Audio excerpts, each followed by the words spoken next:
Good evening, everyone. William Munn here from the Hope County Democratic Party. Happy to bring along my good friend Tyson Moy and our second vice chair. Let me make sure I get this right. The Hope County Democratic. No, oh Lord, let me start over. The North Carolina Democratic Party, not Hope County, but the North Carolina Democratic Party. Dr. Kimberly Hardy, it's a pleasure to have you here. Thank you for inviting me. Absolutely. Tyson, how's it going, man?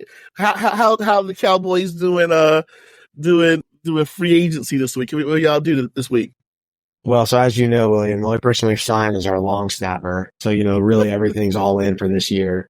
What's really hurting me today, though, is UNC lost to Alabama last night.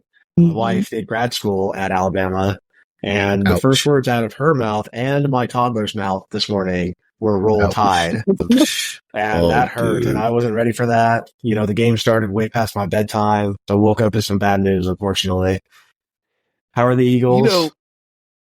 In any other world, we would not speak. I'm a Duke fan, so we're going to go into tonight's game hoping that all things would go well. But I'm not one of those folk who relish in my rivalries, downfall. So I'm not cheering that Carolina lost. I only cheer when Carolina loses to Duke. That's about it. That's where I live with that. Dr. Hardy, we thank you so much. We are in the throes and truly monumental, but at the same time, weird election season. And it's just, I've had a chance to talk to you a couple of times, and it has just been so, refreshing to hear your people first approach to engaging voters, engaging communities. Something we talked about was the importance leading with hope, leading with a vision, leading with what the future can be rather than just facts and numbers and statistics, very dry and banal kinds of things. I just want to give you a chance to say a little bit about yourself, how you landed in Fayetteville State University. Yeah. Just tell us a little bit about Dr. Kimberly Hardy. Okay, so let's see. Well, I do love college basketball, but I have no dog in this fight because I'm really a football girl.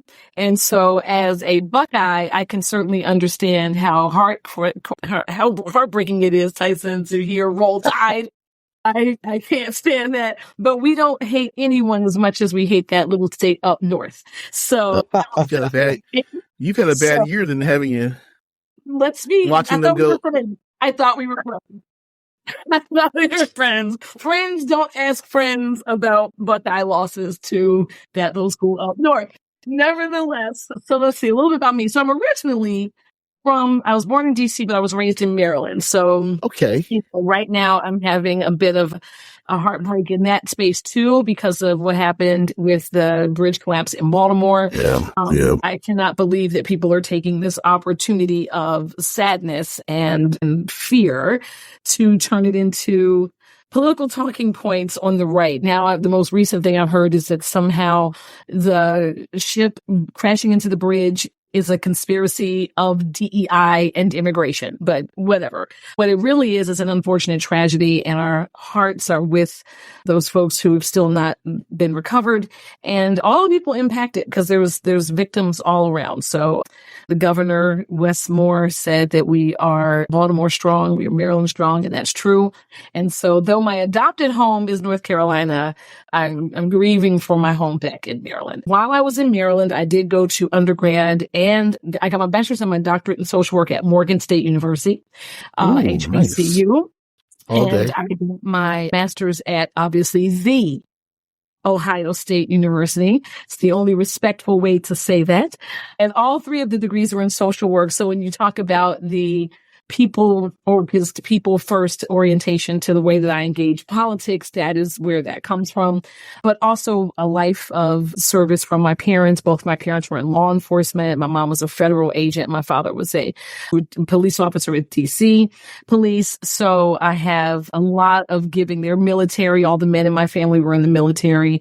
So service to community and country and neighbor is very important to me. I just grew up with that. How did I get here? So I was a school social worker for my whole professional career as a practitioner. And after I started seeing that the faces were changing, but the issues were not, that's when it became clear this is a systemic set of issues we're dealing with. That's when I went back and got the doctorate, because I thought legislators talked to academics to inform policy. And wow, is that not true all the time? So, Right. but nevertheless, I decided to become a generation of social workers to go out there and do the work in the trenches, but also to eventually inform policy from the academy. So I was on faculty at UConn when the women's basketball team had the longest streak in college basketball. It was amazing to watch those women do their thing till Stanford ended it all. And so I was there for a bunch of years. Then I went to about 4 years. And then I went literally across the street to University of St. Joseph, a smaller, more regional university, to help start their Master's of Social Work program. And coming from an HBCU, my dissertation advisor said, when it's time, and you'll know when it's time, that's when I want you to go teach at an HBCU. And I just knew it was time. And so FSU had a program that looked really amazing. My father's roots are in North Carolina in Ahoskie. And so I thought, Oh, wow. well, that's it. I'm going there. I've been here since 2016. I ran for office the first time in 2020 and unseated an incumbent. He was the only Democratic incumbent to lose that year. And so beat him. But that was in the 2020 election, which looks remarkably like the one we're in now. But let's hope that the outcome is remarkably different in terms of at the state level. And so now I am the second vice chair of the state party, helping to get all Democrats. I'm rooting for everybody blue to win on the basketball court and at the ballot box. So I love that. Well, that's I love perfect. that. Sort of start with something in the news that you already mentioned. The bridge collapse in Maryland, which, as you said, it's just an unbelievable tragedy. But the way that's already being politicized, I actually saw the mayor of Baltimore, on CNN and on Twitter, sort of calling out the fact that if you say that he's the DEI mayor, I believe his words were, just use the N-word next time and be done with it. Right. Which is what they mean. I've had this conversation before. I lived in El Paso, Texas for 5 years and loved it there. But when I tell people I love, we lived in El Paso, I get El Paso. And it's just, they're saying, oh, El Paso, Mexicans. That's bad. And it's not. El Paso is an amazing city, great culture. Anyway, so what do you think is the most effective way when someone says something to that, the DEI is the new CRT, is the new Sharia law, is the new welfare queen, is the new, pick your dog whistle. What do you think is the most effective way to counter that messaging? And when you're talking to people who, are persuadable, what's the best way to focus back in on the tragedy, the policy, and the way forward? So, anyone who has that kind of hatefulness in their rhetoric, I don't want to spend a lot of time trying to persuade them, right? There's a point at which, you can kind of get a sense sometimes. Yeah, absolutely. In Maryland, as well as in the political space, because I don't mind talking to persuadable unaffiliated voters and persuadable Republicans. And I've been able to persuade them because what you focus on is, like you said, the issue. Unaffiliated, for example, have taken a principled stance against partisanship. They don't like the fighting. They'll say, I just like the issues. I just want to focus on the issues. And so let's talk about that. Is this not a human tragedy? Does who the mayor is really have any connectedness to the thing that happened here? And it doesn't. And so when you start talking about loss of loved ones, somebody kissed somebody goodnight or, goodbye, because the gentleman on the bridge, they're working in the overnight hours. And so somebody's loved one didn't come home. That's not a political thing. That is a human issue. And so if you can appeal to people's humanity, I find that it's easier to do that when you can pull them apart from the pack.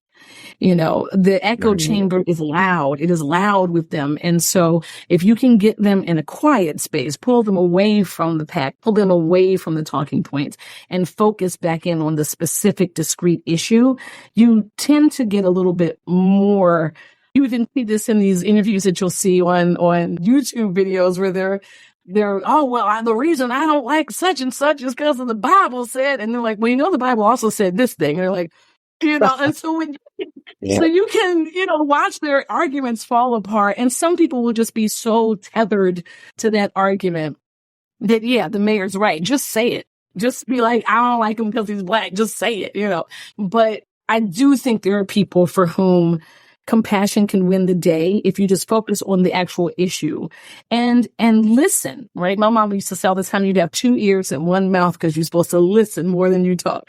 And so ask them questions. I find that people's arguments that are rooted in that sort of thing, in talking points and rhetoric, fall apart pretty quickly when you say, can you explain that to me? Can you tell me a little bit more about it? What are you basing that on? There's a point at which they're just going to hit a wall. And that's when you kind of get in there and say, I think what we can both agree on is that this is a really terrible tragedy for a lot of people. And the state is going to be impacted by this economically for a long time, which is, of course, going to have a greater effect on the country. When we start breaking it down and getting past those talking points, I think that's doable, but you'll know when you're talking to a persuadable person. I think you're absolutely right. Thank you. That's beautiful. Yeah, I think that, what folk are trying to do is on the extreme right is normalize anti-black racism as like a normal everyday thing. Like that's supposed to be how we feel. And then, like you said, if you start asking questions, it starts to fall apart really quickly when we're faced with, sadly, the economic and capitalist argument, but also the human loss component too. This shouldn't be a left versus right issue, and you can just feel the country lurch or certain segments of the country lurching towards that space. Really, thank you. Appreciate that point. Would love your thoughts as we small county of hope begin to build towards this campaign season. What would you say to all our would-be volunteers, door knockers, strategists, party folk? What would you say to them that we need to do to position ourselves to get to those non-politicos, to people who are interested in I'm sorry. I said normal people, not political. Normal people, yeah, not politicos. Yeah, how do we get to those folk? And I know we had a conversation about that earlier, and you shared some just really brilliant things, and I want the world to hear it. No, it really was. And we know, and it's not like we're going to leak out trade secrets. The other side's not going to do it because they don't care about human beings the way that we do. So what in your estimation, what would you tell all the good Democrats and unaffiliated who want to see a fantastic Hope County in North Carolina moving forward? How will we engage those voters? So the first thing is, I'm going to start where you ended. I said this to you earlier when we were talking, they're not voters until ballots are printed, right? Right now, they're just people who live in a community who really need some support, who want to find a sense of community within the party, or don't even, because they don't know that's a thing that we do, because all we do is show up like 2 weeks before election cycles and just assume they're going to vote for Democrats. And I'm specifically talking about African American voters right now, but I think the same can be true on some level for like the broader regular person who is just kind of struggling to get through the day-to-day and is not really focused on politics and elections that are happening in November at the end of March. And so what I've told the chairs, I'm doing this 30 county tour of Eastern North Carolina. I've gone through the first 19 counties already. And what I have noticed is there's a lot of GOTV type activities that are unnecessary right now because we won't be GOTVing for the next few months. And so right now, what we need to do is engage with our neighbors as neighbors. So I like to say it's my job to think about elections all day. I'm supposed to be thinking about targets and door knocks and all that sort of stuff, but it's the county chairs. I see the county party's responsibility as constituent services. And so for me, it's about, meeting needs of people in your community. It's about giving people an opportunity to come together as a community. So I did a thing in December that I sent out to all the county chairs across the state called 7 Days of Service. And each day was a different focus. So it was either the, homeless or unsheltered population. Another day was the veterans. Another day was seniors. And I gave everybody here's some ideas of what you could do, because that's another thing. When all you ever needed to do for the constituents that where 70 to 100 turnout score is GOTV stuff.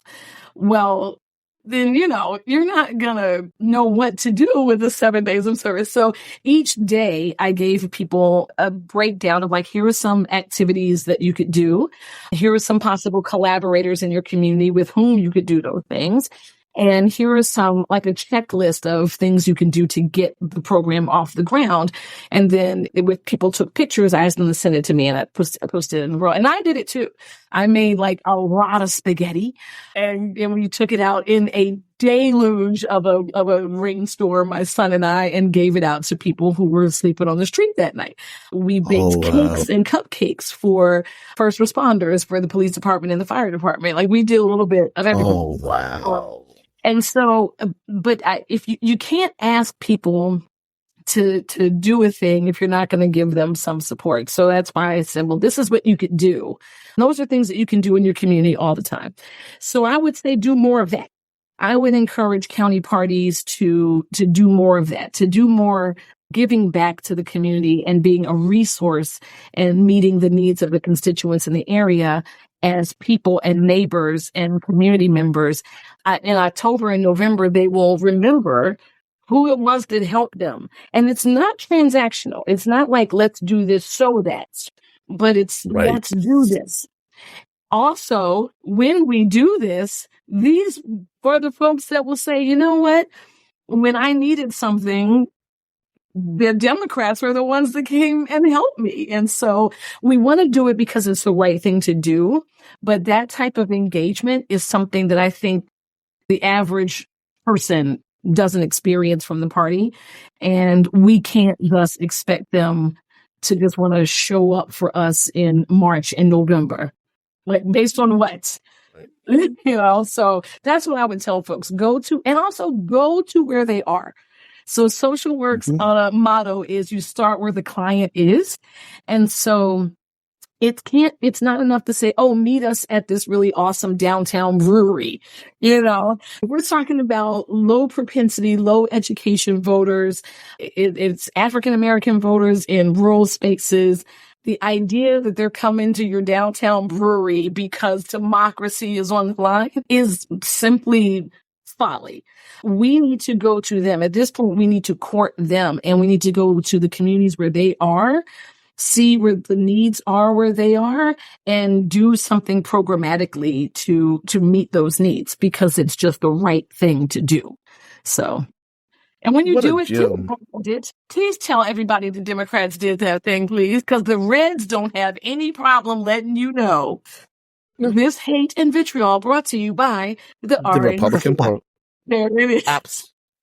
Absolutely. That is what a gem it is to have you here in the state and to have this. And don't please believe that I'm going to be calling you so that we can get these things on the books for Polk County and model that for the Sandhills. Mm-hmm. Whenever you call, the answer will always be yes. So you let me know. You ain't nothing but a drive away. That's not a thing. I will say, when people endeavor to do these types of programmatic events, cultural competence and cultural sensitivity are vitally important. For example, I was telling you earlier that children in the foster care system overwhelmingly tend to be African American, and hair care products, you see what I was talking about before, hair care products for some folks, anything will work. Anything will work on my hair, but ethnic hair care products are necessary for a lot of these children. And it's important that if we're going to do a thing that is meant to meet a need, let's make sure that when possible and as necessary, we do so with an eye toward cultural sensitivity and awareness. Otherwise, it just looks like, oh, look, we gave you this. You're welcome. Democrats did it. Yeah. Let's be very mindful and intentional. Let that be the word of 2024. Intentional. That mindful and intentional. And when you start out from a place where it's wholesome and you're wanting to model the society that you want, these things will come naturally. There are things we have to learn, obviously. Correct. But when you're open to this, to doing this the right way, you'll make far fewer mistakes. Whereas if you're trying to be transactional, it's just not going to work. So that being so, you've laid out an incredible blueprint for, how it is we county parties can be more effective. I think sometimes being in a rural space can be challenging, but I've always approached, being in a rural space as an opportunity. What ways do you think that living in a small community, well, smallish, is growing every day, like Coke County, is, well, let me retract that question. You've been over here, you've seen our aquatic center, you see our 401 cuts through. What are some of the things, our county commissioners, our current county commissioners and county commissioner candidates can hang your hat on and continue to be doing? And how can we as a Democratic Party be elevating that? Well, UAll's Aquatic Center is amazing. I absolutely love it there. It is the most awesome. I remember watching it as they were building it, and I couldn't wait. And then when you were like, oh, our meeting is going to be I was like, oh, that's awesome. So that is definitely something to hang your hat on. It's such an amazing center. It has so many wonderful opportunities for adults and kids alike. It's very modern. Like more of that, it should actually be a blueprint for other counties to emulate. I tell you, a few times now I've had to go to the hospital. I have really, really bad asthma. I wound up in March of last year in the hospital for 4 days, 2 of them in the emergency room. They didn't know what was going on. I'm fine now, thank goodness. But I drove myself to UAll's hospital because I knew that if I called an ambulance, I would have to go to the one on Owen Drive, and I wanted to go to UAll's hospital. So, because the care that I've always received there, it was recommended to me once when I had to go. I think I stubbed a toe. We thought it might be broken or whatever. And they're like, oh, you should go to the one in Polk County. I'm like, all the way out there. And so I went, and the care was amazing. Modern everything was amazing. They came to the triage with the x-ray machine and stuck my foot on it and took the x-ray right there. And then when I was in the emergency room for what I thought was an asthma attack, turned out to be a bacterial lung infection, and they couldn't, to this day, we don't know how that happened, but it happened. But they had, first of all, there was constant round-the-clock care. Everybody's so, compassionate. And it was a very, very scary. I hadn't ever been that sick before. And so it was really scary, but people were amazing. And then on the second day in the emergency room, they wheeled in the PA, physician's assistant, on the big screen thing. And so she's giving directives to the nurse who's doing all the care, and she's typing it up right away.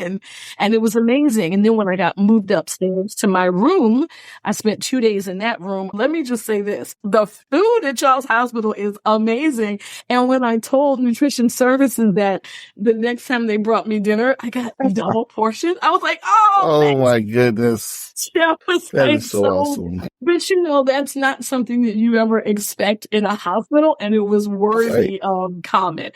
But by the time it was done, they had done an amazing job of giving me care, an amazing job of trying to figure out what the problem was. and making a very, very scary situation far and away less scary. So that's something that you should be happy about, because there are certain counties, like I believe it was Martin County, their hospital closed down. And so, we need to have, and here we are celebrating the 14th anniversary of the Affordable Care Act, a year of having expanded Medicaid, and yet the number of places where folks can access that care are dwindling. And even when I was in that emergency room, on the board, the little dry erase board, and it said airlift to ICU. And I thought that was for me. And it was the patient before me, and the patient was fine, but they didn't take it off because they were just wheeling me into the room.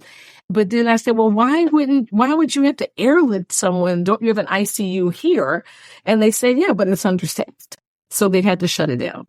And so that means critical care would have to be airlifted all the way over to the Owen Drive Cape Fear Hospital. So that's a thing that we need to keep doing. So if you're like, well, what can they do? We can do more about that, about bringing the state legislature should send more money down to do what we need to do to reopen that facility. We can recruit really talented medical staff to come and reopen that ICU. So those are some things that can be done.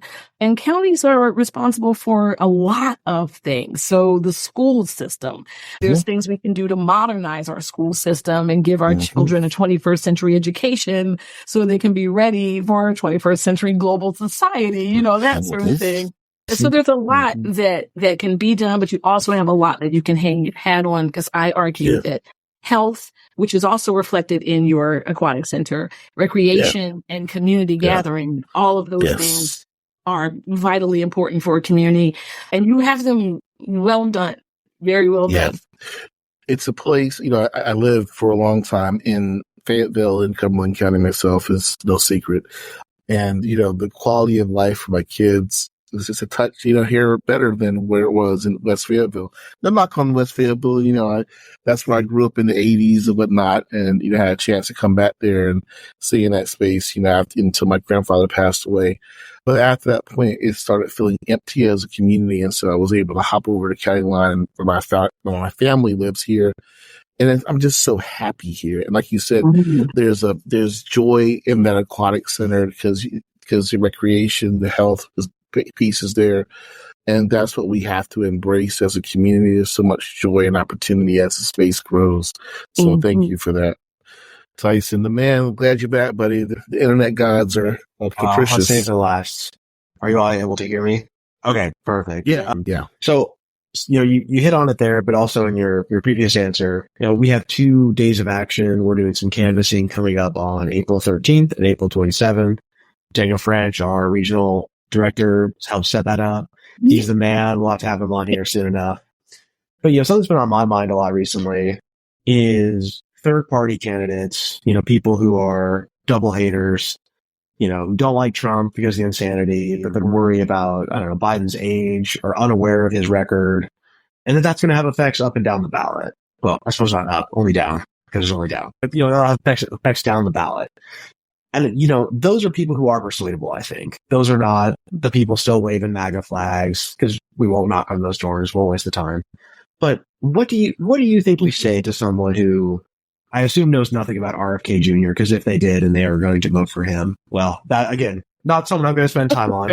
But, the low propensity voter who, well, his name is Kennedy. He had an ad during the Super Bowl. Maybe I'm going to vote for Kennedy, and we'll see what happens down ballot. How do you think we highlight the accomplishments of Joe Biden, Garland Pierce? How do we frame that in a way that's useful and helpful to get those sort of voters back in the fold? So the most important thing is you can't persuade without having information. And so when you're going to knock a door, you gotta be able to speak against whatever the things are that they're saying that aren't accurate. You can't do that without information. And so training up your volunteer staff to know everything about that candidate or whomever, the third party candidate is going to be and the Republican candidate is vitally important. And also tangible talking points. And I say tangible because they have to be not written in Politico, right? The average person doesn't talk like this. The D trip. All three of us know what I mean when I say that, but Unfortunately. because the Dietrich is here, but I'm like, and I'm like, right, we're well, the DSCC or whatever, and we cannot speak. We have to speak English, right? We have to talk to people, not pollsters, if you will. And so if they know the information and they can translate that information into English for regular folks, then that's a good start. But the other thing is to ask them, like, because again, as a social worker, my first thing is always assessment. So I want to know, why are you contemplating voting for that candidate? Because there's either information that they don't know, or the information that they have is inaccurate, or they don't really understand that our society is not prepared, I believe, right now for a third party fund. The absolute infrastructure overhaul that would be necessary for viability for a third party candidate, it's simply not there. Neither is the desire for that. And so it always feels like a good idea to say, well, both of them are crazy, I'm going in the middle. There's no road there. There is no path to victory for a third party candidate. But generally speaking, these third party candidates are people on the left. And so all you're really doing is giving a ballot to the Republicans, because there is no viability for another President Kennedy right now. There's simply not. And so, these are folks who probably wanted to get on the debate stage in the primary under the Democratic ticket. They weren't able to muster enough support then. And so there's certainly no expectation that they would muster that support now. And so if you don't like Trump, then you just have to go with, but also I am over people being like, well, I don't like them. You don't know them. And so I don't need you, because see, we know the old adage, Republicans fall in line, Democrats fall in love. I need to fall in love with the ability to continue to live in a society where you can say whatever it is that you want without fear of being, killed or incarcerated. I need you to fall in love with the idea of your children being able to get a really good education, and fall in love with the idea of not going bankrupt just because you got sick, because you worked 2 jobs to come up with a 40-hour-a-week check, and yet you do not have health insurance at either one of those days. Fall in love with the ability to make a challenging healthcare decision as a woman that has nothing to do with the law or policy, except that you can do it legally and safely. Because let me be really clear. We will never outlaw abortion. We will only outlaw legal and safe abortion. Absolutely. Do you see what I'm saying? Absolutely. We still did it. So fall in love with the freedom to make those kinds of decisions for yourself. Fall in love with the idea of a democracy that supports you and your family and your community. So I just had to riff on that for a second, because that drives me nuts. I think it's a great point. Like, people are so critical. I think it's an absolutely great People point. are so critical on Joe Biden, and you just kind of look at them like, have you had your head in the sand for the last 4 years? I mean, a personal thing to me. Right. So I left school with an ROTC scholarship, and I had $25,000 of student loan debt. I paid $341 a month for 9 years until COVID. And then I got the pause or whatever. I still owe $15,000. And you know what Joe Biden did for me and for my family is he passed the safe income driven repayment plan. Oh, and mind you, I've had a service member relief cap on my interest. I had no interest while I was in Iraq, and I still owe $15,000. Joe Biden capped my payments with that repayment program. My payment's $18 now. So Joe Biden put $322 in my pocket every single month. I mean, it's such a, it's huge. It's huge for me and my family. Because this is one of the things that William reached out to me about a couple of weeks ago was this narrative that's going around where people say, well, Trump gave me a check. Like, I don't have a problem voting for Trump because Trump gave me a check. First of all, Trump gave you no check, because Trump right now is in need of many checks to pay all. He wish he could get that check back right now. But he needs something. But when people hear that, it absolutely drives us insane, because we know he gave you nothing. We know that it came because the sky was on fire during COVID. We know. They don't. What I hear when I hear that is somebody who remembers that somebody did something to help their family at their house. And so it's been almost 5 years since that check, 4 years since that check. And it was what, $1,500 or however much it was. But that was money that made a difference in people's lives. The money that you don't have to pay on that student loan is money that makes a tangible difference in your life. The ability for people to have access to Medicaid now makes a tangible difference in their life. And that's the sort of thing people need to see and be told, because there might be some people for whom debt relief from that is not necessarily going to mean anything. Maybe they didn't go to college. Maybe they paid their loans off. They were already on scholarship, whatever. But there are other tangible things. If you know someone who has diabetes, now who is a senior, that medication is $35 a month. And yet here we have, and because when Biden and Harris came to town the other day, we were up there with them in Raleigh, and they were talking about how the Republicans want to, pull that back. And all I could think was, how can you know that 400,000 more North Carolinians now have health care? And out of pure damn meanness, you want to take it away for nothing more than a political win. And to whom is that a win? I mean, I'm like, if you walk that back, I think you're going to lose, I don't know, about 400,000 voters who now are afraid to get sick, or their kid can't play sports, honey, because if you get a broken leg, mommy can't afford to get that taken. People driving themselves to the hospital because they are too worried about the ambulance bill. These are things they don't have to be concerned about now. And so when you're going out there, and they're like, oh, I'm going to vote for this third party person, remind them they are only taking votes away from the Democratic Party. There is no viable alternative for the two-party system that we have now. And if that's something people want in the future, that is an infrastructure overhaul that can start working on that now. But that's simply not going to happen for the long term. If they really believe in the issues, ask them, what are the issues that you believe in? And then they'll say, well, I care about X, Y, and Z. Okay, well, I'm not sure if you're aware, but the Biden-Harris administration has done ABC about X, Y, Z, right? And so it is critically important that whoever you send out there is armed with that information in a very conversational way so that they can stand on that doorstep and say, that's not exactly right. That's right. Let me tell you what it really is. I had to do that in Anson County on Saturday of last week. I had a canvas out there. Daniel, our fabulous Piedmont Rod, Daniel. And we knocked on a door. They were listed as Democrats, registered as Dems, but the lady says, well, we're going to vote Republican. And I'm like, oh, I'm sorry, we had you listed in the system as a Democrat. She's like, yeah, we did that, but we're going to change that now. Now, the people I was with were ready to be like, all right, thank you. And I'm like, would you mind telling me why? And it's like, oh, I've got these issues. And I'm like, well, what issues, And this woman is 88 years old, and she goes, abortion and immigration. Oh, jeez. I'm like, okay, if that isn't just the talking points, Lord, they just keep reading SPO news.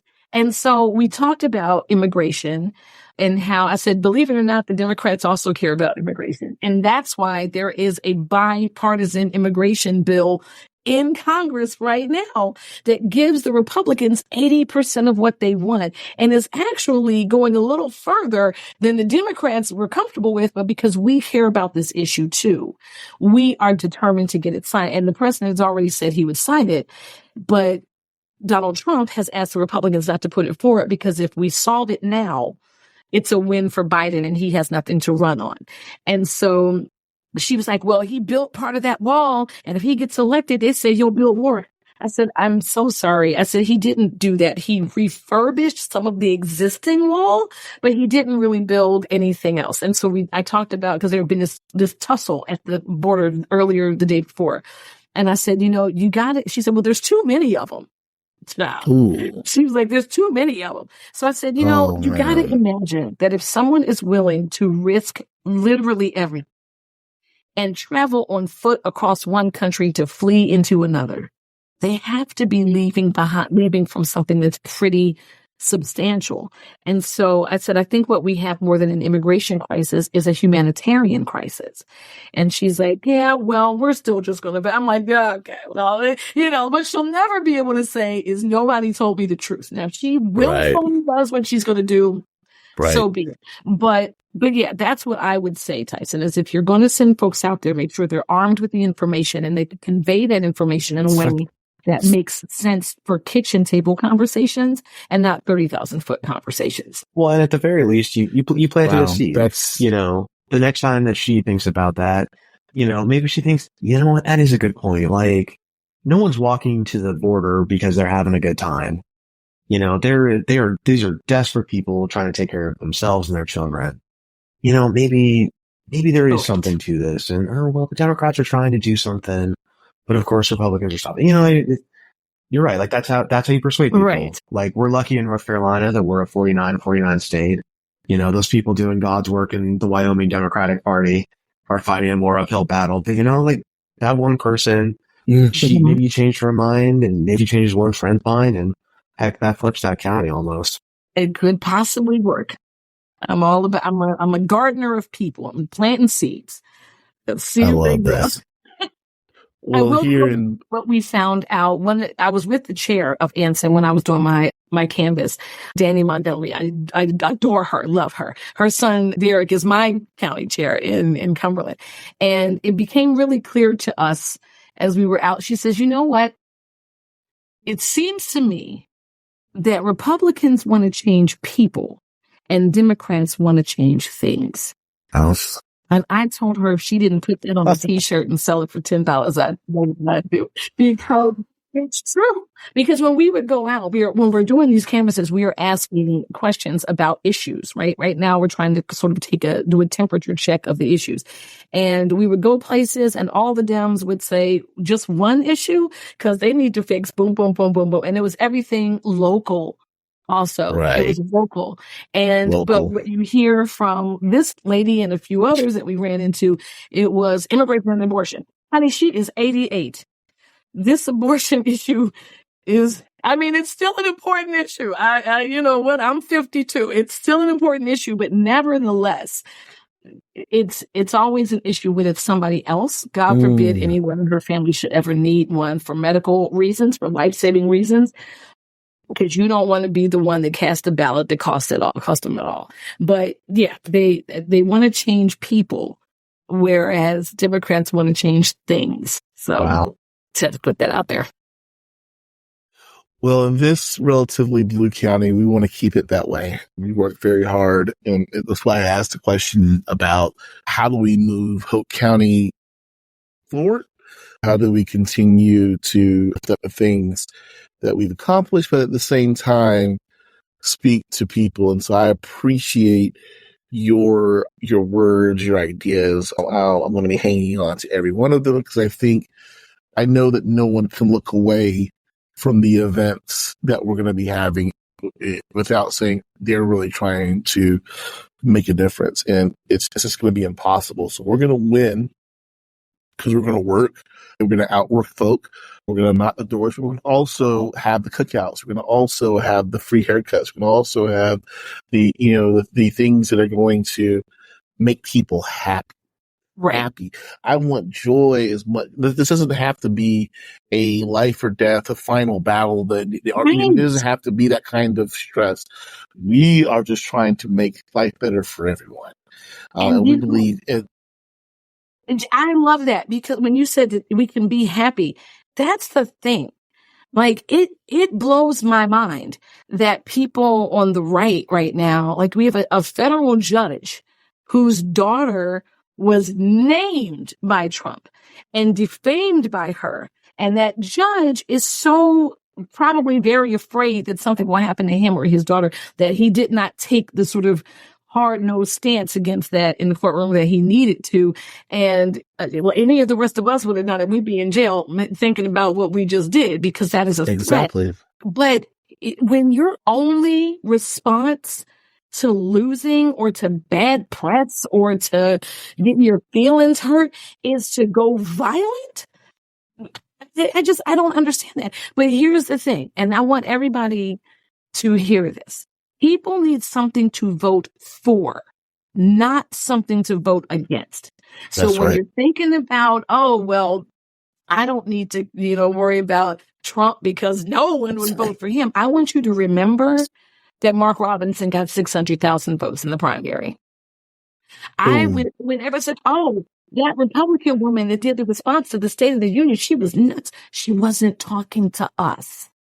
There was a base, there was an audience for that creepy message that she gave, right? When we think about the Republican candidate for school superintendent, oh, wow, she's crazy. No one would ever vote for her. And yet she unseated the incumbent. So there is a base out there.